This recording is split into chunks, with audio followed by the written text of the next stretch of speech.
Hello बच्चों, क्या हाल चाल और सब बढ़िया। आज हम करने वाले हैं difference between fertilisers and manure. Difference between fertilisers and manure, ये हमारा फर्स्ट चैप्टर है, क्रॉप प्रोडक्शन एंड मैनेजमेंट। ये पेपर में 100% आता है कि डिफरेंस बताइए फर्टिलाइजर्स और मैन्यूर का। मतलब मान के चलो ये 5 नंबर आपके हो जाएंगे अगर आप ये याद अच्छे से कर लोगे तो। क्या होता है फर्टिलाइजर्स, क्या होता है मैन्यूर। तो चलिए स्टार्ट करते हैं। अगर ऑडियो में दिक्कत आ रही है तो कृपया करके लीड लगा लीजिएगा, जिससे ऑडियो अच्छे से सुनाई देगी।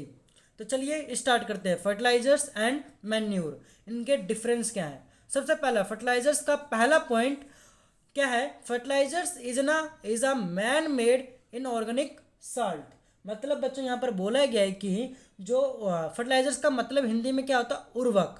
तो उर्वरक एक मानव निर्मित क्या है बच्चों, लवण है। लवण का मतलब होता है साल्ट। ठीक है बच्चों, ये क्या एक मानव निर्मित है, मानव ने इसको बनाया है फर्टिलाइजर्स को। मैन्यूर क्या है।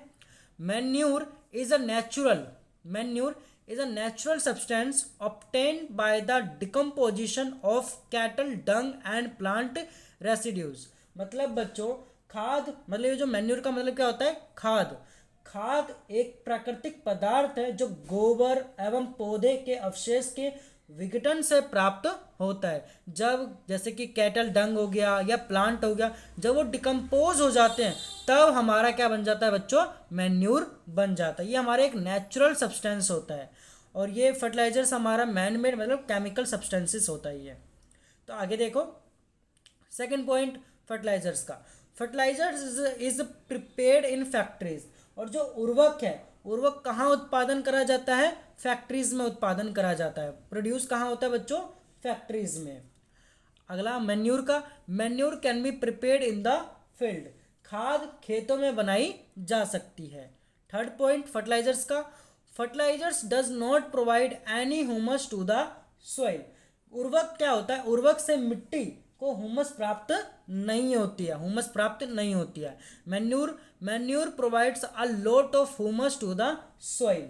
खाद से मिट्टी को हुमस प्रचुर मात्रा में प्राप्त होती है। किससे बच्चों, मैन्यूर से। मैन्यूर से क्या होता है, मिट्टी में बहुत ज़्यादा a lot of humus provide होती है। फोर्थ पॉइंट क्या है। Fertilisers are very rich in plant nutrients like nitrogen, phosphorus and potassium.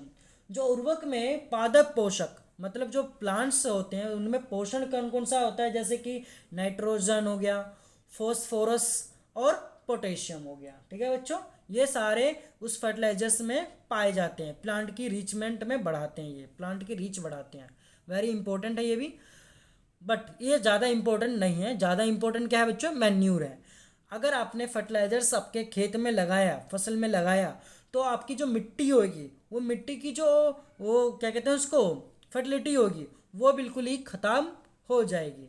मतलब आने वाले फ्यूचर में जो मिट्टी होगी वो बंजर बन जाएगी। आगे देखते हैं इसका फोर्थ पॉइंट मैन्यूर का। Manure is relatively less rich in plant nutrients.